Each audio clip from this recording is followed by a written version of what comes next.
இப்போ இதுக்கடுத்து இருக்கிறது என்ன அப்படின்னா ட்ரேடர்ஸ் டைரி. இப்போ நான் அதை கிளிக் பண்ணுறேன். இப்போ நான் இந்த ட்ரேட்ஸ்லாம் எடுத்திருக்கேன். இதை மோர் கிளிக் பண்ணுறேன். இதில் வியூ கிளிக் பண்ணுறேன். இதில் ட்ரேடிங் நோட்ஸ் அண்ட் டைரின்னு இருக்கும். இதை நான் ஜஸ்ட்டு கிளிக் பண்ணி இந்த இடத்துல எனக்கு என்ன நோட்ஸ் வேணுமோ நான் வந்து டைப் பண்ணிக்கலாம். இந்த இடத்துல வந்து நம்ம டைப் பண்ணி சேவ் பண்ணி வச்சுக்கலாம். உங்களோட ட்ரேடிங் ஜேர்னலாக இது வந்து உங்களுக்கு கண்டிப்பாக யூஸ்ஃபுல்லாக இருக்கும். இதுக்கடுத்து இருக்கிறது என்ன அப்படின்னா டிவிடெண்ட்ஸ். ஸோ டிவிடெண்ட்ஸ் பேசிக்காக நம்மளோட பேங்க் அக்கௌண்ட்டில் கிரெடிட் ஆகும். பட் இந்த இடத்துல எந்தெந்த ஸ்டாக்ஸ்லாம் டிவிடெண்ட்க்கு வந்து கொடுக்குறாங்க அப்படிங்கிறது வந்து தெரியும். எந்தெந்த ஸ்டாக்ஸ்லாம் டிவிடெண்ட் கொடுக்குறாங்க அப்படிங்கிறது தெரியும்.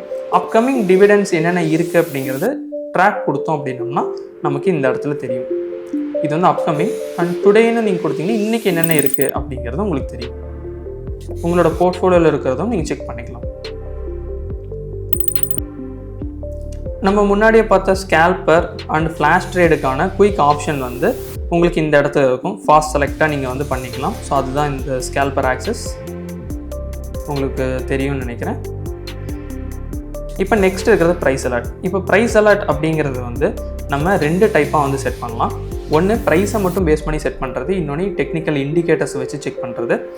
இப்போது ப்ரைஸ் வந்து லெட்ஸே நான் எனக்கு வந்து ஒரு 800 போனதுக்கப்புறம் எனக்கு வந்துட்டு அலர்ட் வேணும் அப்படின்னா நான் 800ன்னு கொடுத்து நான் இந்த இடத்துல செட் கொடுத்தேன் அப்படின்னா 800க்கு வந்து செட் ஆகும்.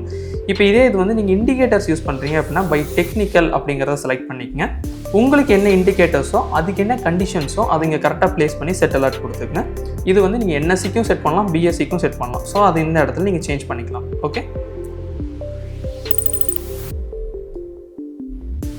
இப்போ ஹோம் ஸ்க்ரீனில் நம்ம இது எல்லாமே கம்ப்ளீட்டாக செக் பண்ணியிருக்கோம். டாப்பில் வந்து பார்த்திங்கன்னா நம்ம பார்த்த stocks and options, mutual funds, commodity இது எல்லாமே ஃபாஸ்ட்டாக நீங்கள் ஈஸியாக கம்ப்ளீட்டாக ஆக்சஸ் பண்ணுறதுக்கும் உங்களுக்கு கொடுத்துருப்பாங்க. இதுவும் உங்களுக்கு நம்ம இந்த ஹோமில் பார்த்த 6 இது தான் உங்களுக்கு இந்த இடத்துலையுமே ஷோ ஆகும். அதையும் நீங்கள் ஈஸியாக ஆக்சஸ் பண்ணலாம். Investments in the securities market are subject to market risk. Read all the related documents carefully before investing.